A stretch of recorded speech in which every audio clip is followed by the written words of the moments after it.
right, so for what it's worth, we've already ground our beans here. Unlike a medium coarse, you don't want it too fine. You want it kind of just right there, if you can see that. Then we tear our scales because everything is weighed out. So this is 26 grams of coffee, and we're gonna end up with about roughly 340 grams of water. And so we start by tearing our scale.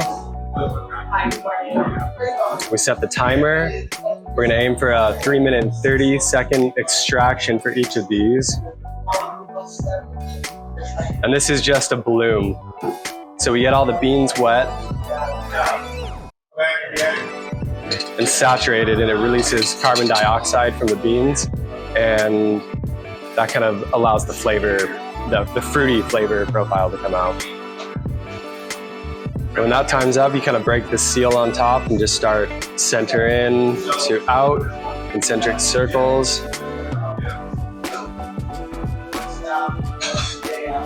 I'm gonna go about 100 grams to start. The goal is to continue to keep all of this coffee saturated with water.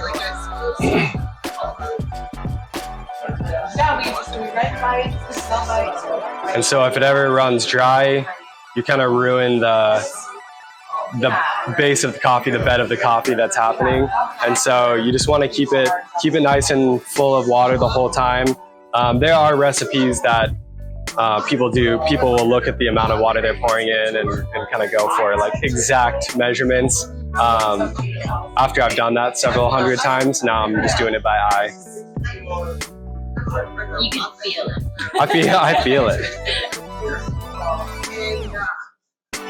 But yeah, the main thing is you just want a full extraction without going overboard. So we're about 236 grams. We have 100 more grams or so water to add. Occasionally I'll give it a little swill.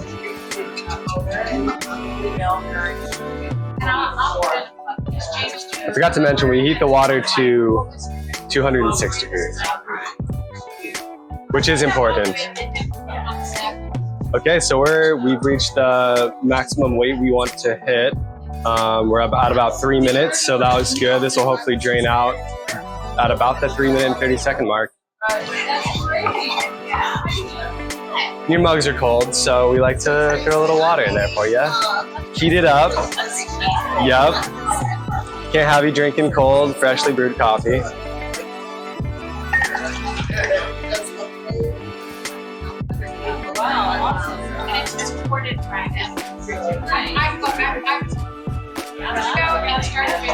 And the one for yes.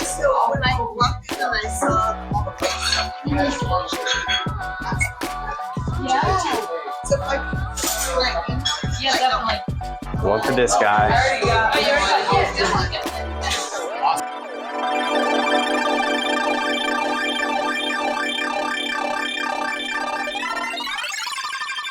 Coffee cheers, man. Coffee cheers. Coffee cheers. And then latte. Well, I can't really cheers a latte. Yeah. I mean, I would cheers your latte. After I have a sip of it, then yes. That one's good. Lana gets that one. Nice. Well, hey everybody. It's Paul again. I'm here with my friend Hannah. We're drinking coffee. We're drinking coffee. We have been trying to get together for coffee for a while. And I actually got 2 servings. I've got a latte and a pour over. Accidentally. That's okay. I'm going to be really caffeinated today, which is good. So, you saw the other video. Yeah. Just getting to know my friends. So, and obviously we've been friends before I got into the business. So, yeah. I figured, why not? Got to interview my buddy. Of course. So, say coffee on there. So. That's right. That's right. And I like your vibe because you are involved in so many things in terms of like, not just the business, but the kind of, you're the chair of the advocacy committee for FCAR. Yeah. Which is the Frederick County Association of Realtors. So we watch legislation relating to housing policy, anything that can affect homeowners or renters, which is really cool because it adds a little why to our jobs. Yeah. So I'm not only selling houses and making money, I'm actually advocating for my clients when it comes to legislation that could make it more expensive or harder for them to sell or buy a house. Yeah. So it's kind of full circle, which is fills my cup, and I needed that. Yeah. And you were in leadership in Maryland, right? Yes. So That's cool. Leadership Academy is held through Maryland Realtors, and it's about 20 realtors, application only. So you go through an interview process, and then you find out if you're selected. So I was lucky enough to be a part of the 2022 class. We graduated last October. I got to meet realtors from all across the state of Maryland, which you never really get to engage with people from Ocean City selling real estate to people in PG County as a realtor in Frederick. So it was really cool. And now I have a group of 19 other buddies that just want me to do the best I can, and that's what we want out of each other. So. And you got to go to Annapolis. You got to hang out down there. Oh yeah, we're trying to be really close. We were also the first group after COVID, so it was virtual prior to that. Yeah. And we came in there seeking human connection. Yeah. So I think that made our class a little special, because now we came in with those intentions, and we're like, we were all put in this room for a reason. Are we going to walk out of it at graduation and let that be it? So we kind of came together and decided that, no, we're going to get together. We're going to share what's going on in our markets. Do you need help? What ideas are working for you? So it's just like a professional network of friends that just want you to succeed, which is kind of hard to find in our industry because it's so competitive, you know? Do you run into a lot of that? Well, before we get into that, what got you into the business? Let's start. Honestly, it's not I always grew up and wanted to be a realtor answer. I grew up with a real estate mom, and I knew the word contingency before I was learning about the Pythagorean theorem in school. But when I went to college, I was in an econ program. It was senior year, got shut down because of COVID. And I was like, well, what do I do? I don't think I want to do what all my colleagues are doing, going to Wall Street and working their next 10 years away. Yeah. And I had gotten my license while I was at community college just to have part-time. I didn't really do anything with it. And then I was like, well, let me try it when I graduated. And I made it work. So I'm here. And you were at Mount St. Mary's. Yes. So I stayed in county. I did FCC for 2 years and then the Mount for 2 years. So I was able to work through it all, which is why I don't have college debt. But I was like, let me try this. Like, the degree plan that I was on doesn't really feel like authentically me. I don't want to be in an office at a desk all day working on numbers. I believe we call that desk jockeying. And it looked like a desk with shackles to me from far away. And all of my peers would be like, yeah, it's fine. Like, I'll just work my life away for 10 years. Yeah.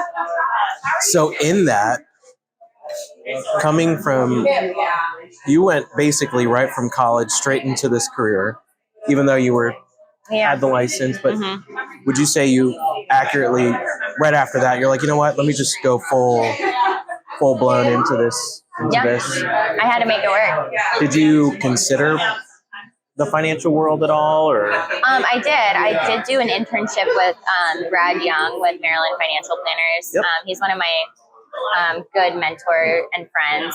He actually taught at the Mount, and in order to complete my degree plan, I had to do an internship. So I did a financial planning internship, which could have been something I did within economics. Yeah. But I was like, you know, Brad, I appreciate you, but this isn't me. Like, I need a little more than just staring at the numbers behind the screen. Obviously, you're working with people's families, with their life, with their money, but I needed a little more human connection. than the once yearly advisor appointments, you know? Yeah. So I did consider it, but I was like, I don't think I like the routes that I have right there. So when you going into it, you kind of touched on it a little earlier. So, it's hard to find people that are looking to support and celebrate your wins in this industry. And maybe I'm just naive, but I don't know if I don't think people mean to be malicious, but I mean, I've seen it sometimes where we're human beings. Oh, yeah. We get a little territorial I don't about think people stuff. mean it. They don't mean it, but how have you worked past that? Within that, what's your take on that? I wouldn't say that I'm past it because it does sting every time you deal with somebody like that, or somebody that's a transactional friendship. Like that shit hurts. Yeah. Am I allowed We're to friends touch for on this this? season or for this deal. Yeah, friends for this season of our life or whatever you're doing for me right now. And that's hard because sometimes people don't like it, but I say what I feel in the moment, and I think that allows me to create authentic relationships. Yep. So I'm not bullshitting you when I'm with you. I'm authentic. You're as real as they get. And it's hard when that's not reciprocated. Yeah. But I just remember that it's where they are in their life. It's not what I did. Most of the time, it's not what I did. Hopefully. But I do have to do a little introspective That's right. analysis. I messed up. And it was there that I realized that I did mess up. My phone ran out of video storage. All right. So we lost iPhone storage. Sorry about that. Anyway, you were talking about... crucial part. I think we missed it, but you were giving us a lesson as to how to be the top producer in your... Oh, top producer. So you need the sunglasses? Yeah, excuse me. So key, no sleep, 12 ounces of pour over. That's right. Team no sleep. Team no sleep. No, but seriously, what I was asking before the video cut off was, how have you dealt with kind of whether it's on purpose or not, the competitiveness of what, especially in a small town. Mm-hmm. Frederick is the biggest small town. Yeah.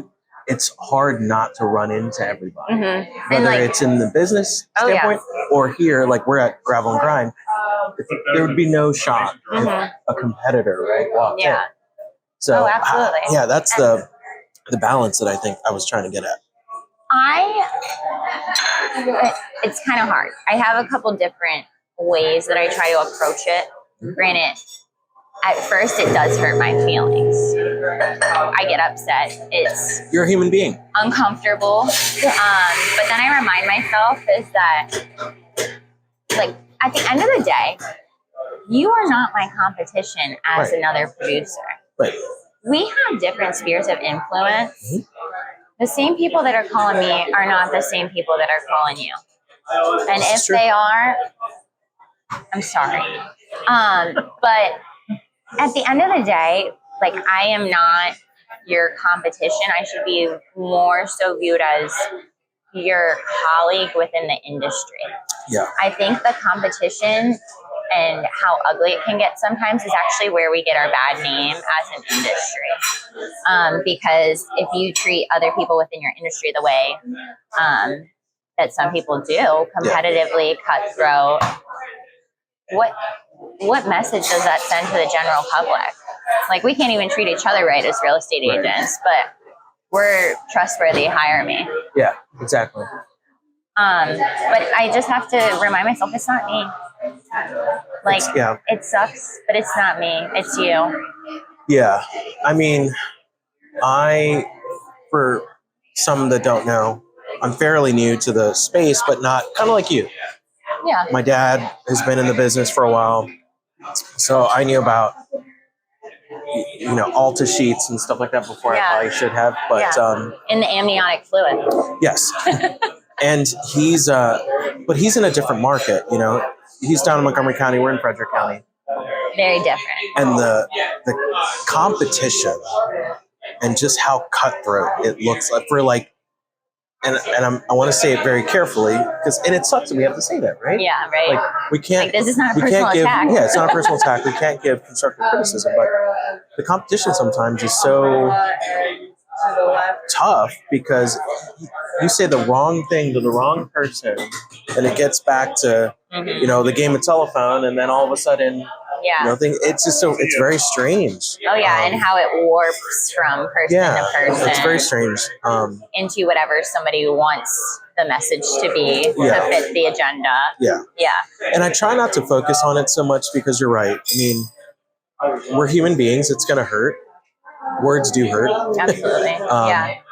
But, it's how you deal with it. And I think I tend not to internalize it too much. Kind of like what you said. It's not me. It might be an insecurity that they have. It might be something going on, and we have bad days. Yeah. So I try not to focus on it too much. I try to just, I take it for what it is. And even doing some of these videos, I've already heard a little bit of little noise, and that's okay. Look, not everybody's going to be your fan. And that's okay. You're not everybody's cup of coffee. I'm not drinking a cup of tea. Yeah, exactly. We'll spill tea. We will spill tea, maybe a little bit of coffee, but more so tea. Yeah. But just to touch on that, people are talking because you're doing something that they're not doing. And that's a big sip of coffee to swallow. I'm just going to keep going with the coffee. Yeah. Or goat cheese and jam. Oh. And that's jealousy. That's a reflection of, for them, what am I not doing? That guy's doing it good. It's easy to talk shit about him instead of get up and do it. Yeah. Like, it's a lot harder to make the action than it is to say, look at what he's doing. Oh, that's so cool. So, in the field that you were going to go into, traditionally male-dominated space, Mm-hmm. From what the little that I understand, because my brother is at Maryland and he went to the Mount and he was going to do finance and the whole story. It's like, what frat were you in? Who do you know? Oh, yeah. In this space, correct me if I'm wrong, it seems like it's even though there are a lot of males, a lot of alphas out there, it still seems like very female heavy, at least in our market. Yeah, I would say that. And I think even if you look at national levels, it is like a female predominant industry. Yeah. Agent wise. But then you look at like inspections and then title, mortgages, financing, and all of that. It's very white male dominated. Outside of just the sales aspect of it. So it is a very patriarchal industry. I think I feel confident saying that. I think it's a fair assessment. Financial. I don't think it's too critical. Yeah. I think, I, being in this market, I'm a guy, surprise. Yeah. Shocker. But I am a minority. So, I tend not to focus too much on that, but it's hard to ignore. Oh my God, yeah. So I've had to learn how to navigate that. And you and I have been friends for a little bit. I was in public safety before, and a minority in public safety in this area is something to navigate. And then moving into this space, still navigating it, not as much as I was on the public safety side, but it is something that I think about, which is why I went with something very obvious, the Latin lender. Like, I wanted to put that face forward because I think it's something that's like, look, I don't expect much of it, but it's like, I'm very proud of my heritage. I'm very proud of who I am and serving that community. And it's been awesome because I'm one of, correct me if I'm wrong, internet, but I think I'm one of the only ones in our market. Well, it would be nice if you were wrong, right? Right. Like, I want to be hope wrong. I'm wrong. Yeah. But from what I've seen, we've gotten, at least our team has gotten a lot of good response once I came on, and we'll see how that works out. Yeah. But for you, what are some challenges as a female in this market, in this business, that Oh my you've had to God. kind of contend with? Females in general, I think everyone is constantly underestimating you. And especially in real estate, I love me some good trash TV, but I will say that like HGTV and like Selling Sunset have totally like sexualized and like destroyed the female in sales like image. I think we've talked about this. Are you selling me a house or an OnlyFans? Yeah, exactly. House or OnlyFans subscription depends on the season. Depends on how slow the market is. Yeah, come on now. We're coming out of Windsor here, so drop my code here. That's gonna start something. We're friends, folks. This is fun. But I do think that you're underestimated. You are looked at as emotional and weak. And listen here, I'm just gonna be upfront. Your shitty offer and your attitude is nothing compared to everything else I've dealt with in my life. Okay, so you are not going to get much of a reaction out of me for something transactionally based. Yeah. But that's not expected. I'm expected to react, to be upset, to cry when my offer doesn't go through, to not know how to proceed. And I think that's women in a lot of different industries, a lot of professional environments. They're underestimated and expected to be emotional, which is hard to combat. Have you ever gotten for a guy, it's almost expected to be aggressive. Close it, always be closing. Coffees for closers only. Yeah. We're gonna do this coffee thing. Coffees for closers only. This watch is worth more than what you made in it. Yeah, And that's known as being assertive. That's known as being a good sales guy. yeah. But Those traits are like hand in hand. Right. But you flip that around and it's almost like, oh, you're just dramatic. Oh yeah. You're just stirring the pot. What are you doing? Like, Yeah. Have you? Oh, absolutely. Or if my tone is something more than just a conversational tone, I'm the aggressor. Stop being aggressive. Yeah. I know. Stop getting me mad. Yeah. It's not me, it's you. It's not me, it's you. It's your interpretation. Yeah. No, but and it's like men can come in like, no offense, men. I'm offended. Good. Good. But they'll come in strong into a conversation, and if I do that, it's like, whoa, calm down there. Pump the brakes, sister. Why are you so upset, honey? Yeah, exactly. Go to a You haven't been honey, spin have you? class. Oh, I've been honey. Oh, God. I just picture like the this worst is creepy darling. old dude. Oh, it is. Yeah. It was a Washington County agent that called me darling. And I wish I was a fly on the wall that day. I did black I know out. you very well. I did Yeah. black out. Yeah. Because it was in a condescending tone too. So don't darling me. My grandfather didn't even darling me. But yeah, was that's it fun. Oh no, it was over the phone. Oh gosh, I was gonna say. I'm not gonna name drop, but No, it's okay. You don't have to. my buddy. Offline. Just kidding. Yeah, my buddy does not forget that. I'm about to jump into this latte after That having looks that coffee. amazing. And the cinnamon smell, it's literally wafting right now. I'm just gonna be really caffeinated today. We need this. Yeah, it's. But here's another question. So we get. Did it?